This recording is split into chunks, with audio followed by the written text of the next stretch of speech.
സംഭവിച്ചത് യാദൃച്ഛികമായിട്ടാണെന്ന് ആരെങ്കിലും കരുതുന്നെങ്കിൽ അത് തെറ്റാണ്. കാരണം ഇന്ത്യയിൽ ഇത്രയും വൈജാത്യങ്ങളുള്ള നാട്ടിൽ എങ്ങനെയാണ് BJP അധികാരത്തിൽ വരുന്നത്? ഹിന്ദുവും മുസൽമാനും വ്യത്യസ്ത മതങ്ങളും ഒരുപാട് ജാതികളും ഒരുപാട് ഉപജാതികളും അവാന്തര വിഭാഗങ്ങളുമുള്ള ഒരു രാജ്യത്ത് ഒരു വർഗീയ ഫാസിസ്റ്റ് കക്ഷി എങ്ങനെ അധികാരത്തിൽ വരും? 2014 അധികാരത്തിൽ വന്നപ്പോൾ 32% വോട്ട് മാത്രമാണ് BJPക്കും സംഘപരിവാർ ശക്തികൾ ലഭ്യമായത്. ബാക്കി 68% വോട്ടും അപ്പുറത്തായിരുന്നു. അത് ചിതറിപ്പോയത് കൊണ്ടാണ് BJPയും സംഘപരിവാർ ശക്തികളും അധികാരത്തിലേറിയത്. 2019 അധികാരത്തിൽ വരാൻ കാരണം എന്താ? അധികാരം പുറത്താകുമെന്ന് ഉറപ്പായപ്പോ പുൽവാമ കൊണ്ടുവന്ന് ബാലാക്കോട്ട് കൊണ്ടുവന്ന് ആക്രമണം സൃഷ്ടിച്ച് പാകിസ്ഥാനെതിരായിട്ടുള്ള വികാരം പ്രകടിപ്പിച്ച് ആർക്കും ഒരക്ഷരം ഉരിയാടാൻ അവസരം കൊടുക്കാതെ അതിന്റെ തിണ്ണമെടുക്കിൽ ഈ നിലപാട് സ്വീകരിച്ച് അധികാരത്തിലേറിയതല്ലേ? എന്ന് പറഞ്ഞാൽ മതേതരത്വ വോട്ടുകൾ ചിഹ്ന ഭിന്നമാക്കുമ്പോൾ അങ്ങനെ, പാകിസ്ഥാൻ വിരോധം പ്രകടിപ്പിക്കുമ്പോൾ അങ്ങനെ രാജ്യത്തിന്റെ വസ്തുതകൾക്ക് എതിരായ നിലപാട് സ്വീകരിച്ചുകൊണ്ട് വസ്തുതകൾ ചർച്ച ചെയ്യപ്പെടാതെ അവസരം ഉണ്ടാക്കിക്കൊണ്ട് ഒരു നിലപാട് സ്വീകരിച്ചുകൊണ്ട് എല്ലാ കാലവും ഈ BJPയും സംഘപരിവാർ ശക്തികളും അധികാരത്തിൽ വരുന്നത്. അങ്ങനെ അധികാരത്തിൽ വരുമ്പോ അവർക്ക് കൃത്യമായ അജണ്ടയുണ്ട്. അജണ്ട എന്താ? ആദ്യമായി അധികാരത്തിലേറാൻ മുന്നോട്ട് വെച്ചത് രാമരാജ്യം എന്ന പ്രഖ്യാപനമായിരുന്നു. രാമരാജ്യം, അതിനുവേണ്ടി രാമക്ഷേത്ര നിർമ്മാണത്തിന് വേണ്ടി അയോധ്യയിൽ രാമക്ഷേത്രം നിർമ്മിക്കുന്നതിന് വേണ്ടി ആരാണ് നിലപാട് സ്വീകരിച്ചത്? അദ്വാനി അടക്കമുള്ള രഥയാത്ര സംഘടിപ്പിച്ചു. ശ്രീരാമന് വേണ്ടിയാണ് രഥയാത്ര സംഘടിപ്പിച്ചത്. ആരാ ശ്രീരാമൻ? ശ്രീരാമൻ എന്ന വാക്കിന്റെ അർത്ഥം മര്യാദ പുരുഷോത്തമൻ എന്ന. ഹിന്ദു പുരാണ ദൈവമായ ശ്രീരാമൻ മര്യാദ പുരുഷോത്തമൻ എന്നറിയപ്പെടുന്നു. തന്റെ അച്ഛന് കൊടുത്ത വാക്കു പാലിക്കാൻ വേണ്ടി സർവ്വസംഘ പരിത്യാഗിയായി കാട്ടിലേക്ക് പോയാൾ, ചെങ്കോൽ ഉപേക്ഷിച്ചയാൾ, സിംഹാസനം ഉപേക്ഷിച്ചയാൾ, എല്ലാം ഉപേക്ഷിച്ച് പോയ ആളിനെ അയോധ്യയിൽ കുടിയിരുത്തുവാൻ വേണ്ടി ഒരു ക്ഷേത്രം പണിയാൻ വേണ്ടി പോകുന്നു എന്ന് പറഞ്ഞാൽ അത് പുരാണ കഥാപാത്രത്തിന് അനുയോജ്യമാണോ? ഹിന്ദുമത വിശ്വാസത്തിന് അനുയോജ്യമാണോ? അല്ല. അപ്പൊ ആർക്കു വേണ്ടിയ? വോട്ടിനു വേണ്ടി. ഇപ്പൊ രാമക്ഷേത്ര നിർമ്മാണവുമായി രംഗപ്രവേശം ചെയ്തു, രഥയാത്ര നടത്തി. ഇന്ത്യൻ മതേതരത്വ സംസ്കാരത്തിന്റെ ശോഭയായിരുന്ന ലോക മഹാരാജ്യങ്ങൾക്ക് മുന്നിൽ ഇന്ത്യയുടെ ഏറ്റവും വലിയ മതേതരത്വ സംസ്കാരം ഉയർത്തിപ്പിടിച്ച ബാബറി മസ്ജിദിന്റെ മിനാരങ്ങൾ, തങ്കത്താളികക്കുടങ്ങൾ തല്ലി തകർത്തുകൊണ്ട് സംഘപരിവാർ കർഷകർ ആ ബഹുമാനപ്പെട്ട ഏറ്റവും പുരാതനമായ പള്ളി തല്ലി തകർത്തപ്പോൾ നഷ്ടപ്പെട്ടത്, ഇല്ലാതായത് ഇന്ത്യയുടെ ആത്മാഭിമാനമായിരുന്നു. ആത്മാഭിമാനം തകർത്തത് രാമക്ഷേത്രത്തിന് വേണ്ടിയാണോ? രാമൻ ജീവിച്ചിരുന്നെങ്കിൽ ഒരിക്കലും മാപ്പ് കൊടുക്കുകയില്ലായിരുന്നു. അത് ആവർത്തിച്ചപ്പോൾ ഏത് കാര്യവും ആവർത്തിച്ചാൽ തുരുമ്പിക്കപ്പെടും. അപ്പോൾ വിഷയം മാറ്റി, നിലപാട് മാറ്റി. രാമരാജ്യം ഒന്ന് ക്ഷീണിച്ചപ്പോ പുതിയ നിലപാട് കൊണ്ടുവന്നു. അതാ ഞാൻ പറയുന്നത്, ഇതൊന്നും യാദൃച്ഛികമല്ല. എന്താ? ഗർഭാപ്പസി വന്നു. ഇന്ത്യയിലെ മുഴുവൻ മതന്യൂനപക്ഷങ്ങളും എല്ലാവരും നേരത്തെ ഹിന്ദു മതത്തിലുള്ളവരായിരുന്നു. അവരെല്ലാം മതപരിവർത്തനം ചെയ്യപ്പെട്ടു പോയവരാണ്. അതുകൊണ്ട് തറവാട്ടിലേക്ക് മടങ്ങി വരൂ.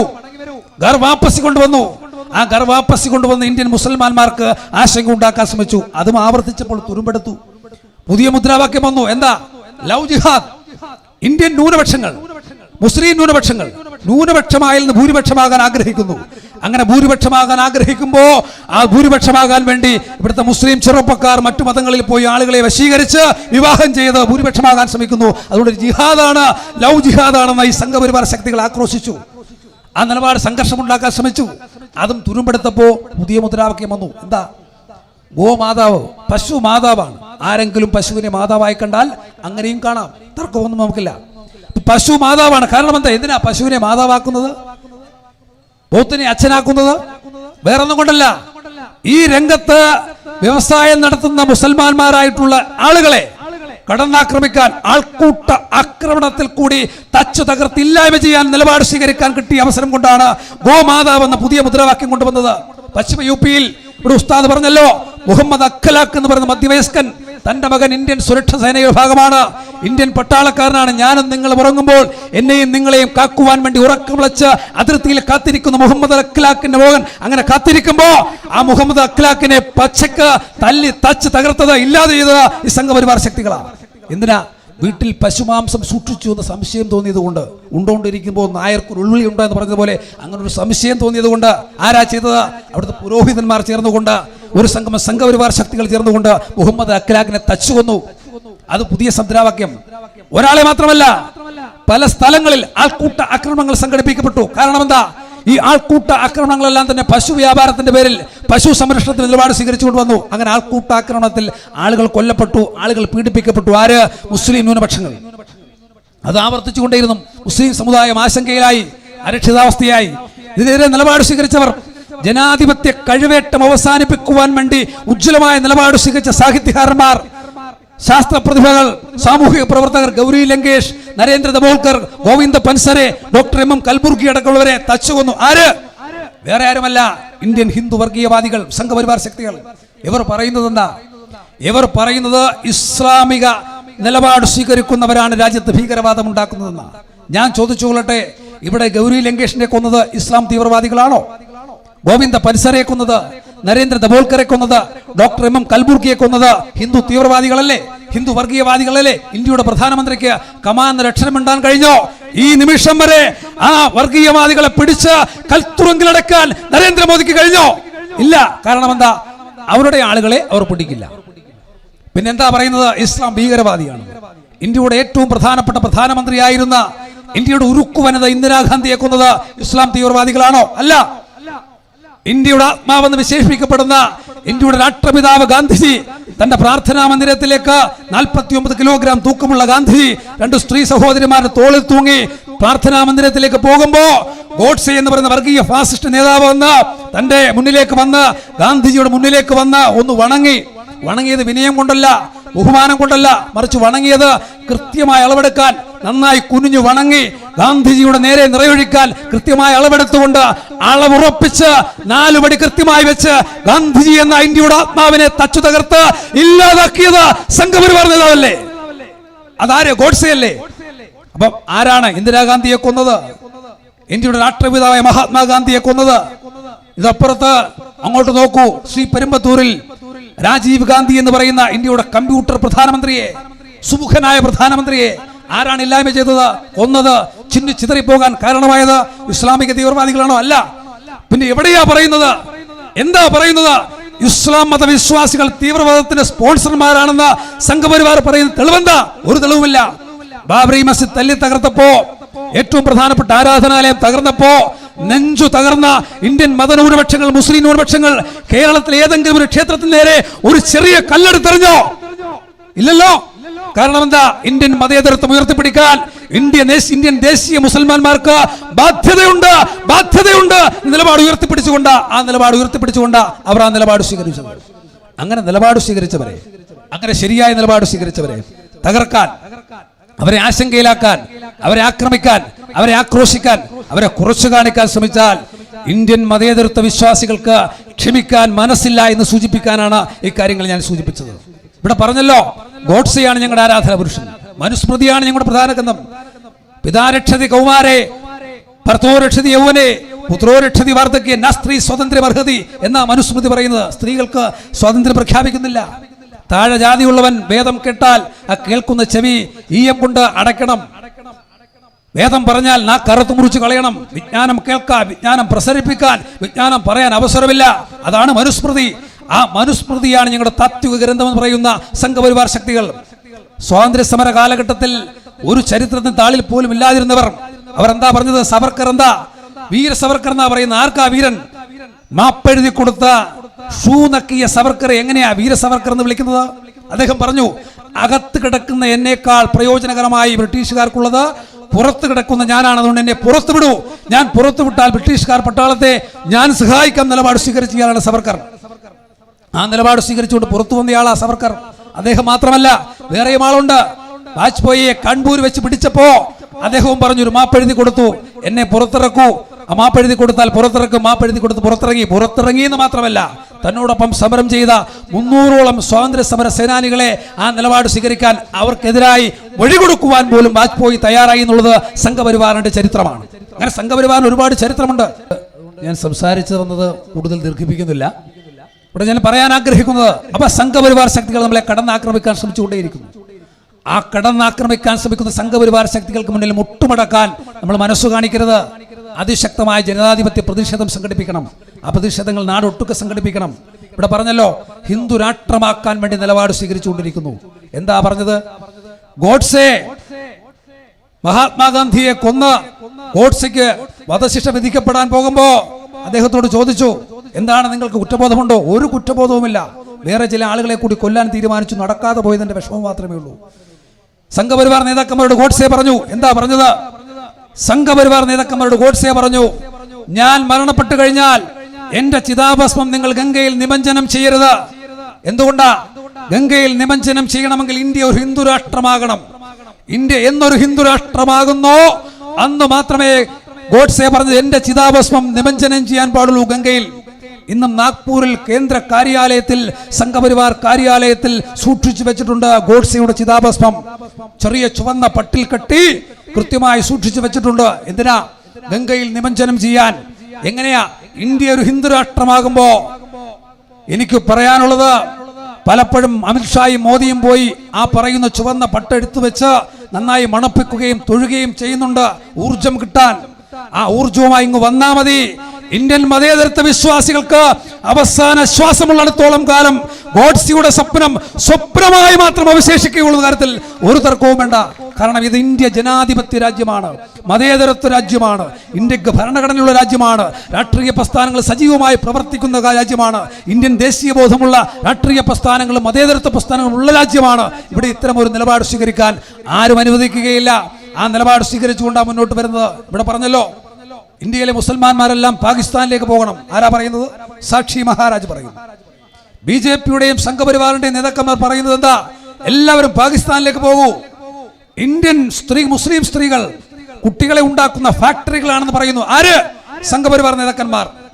കബറിടത്തിൽ പോലും ഇന്ത്യൻ മുസ്ലിം സ്ത്രീകൾക്ക് സ്വൈര്യം കൊടുക്കാത്ത അശ്ലീല വർത്തമാനം പറയുന്നത് സംഘപരിവാർ നേതാക്കന്മാർ. എതിർക്കണ്ടേ? തകർക്കണ്ടേ? കൃത്യമായ അഭിപ്രായം പറയണ്ടേ? ഇന്ത്യയുടെ പ്രധാനമന്ത്രി സംഘപരിവാറിന് മാത്രം പ്രധാനമന്ത്രിയാകാൻ പാടില്ല. ഇന്ത്യയുടെ എല്ലാവരുടെയും പ്രധാനമന്ത്രിയാകണ്ടേ? ആവുന്നില്ല.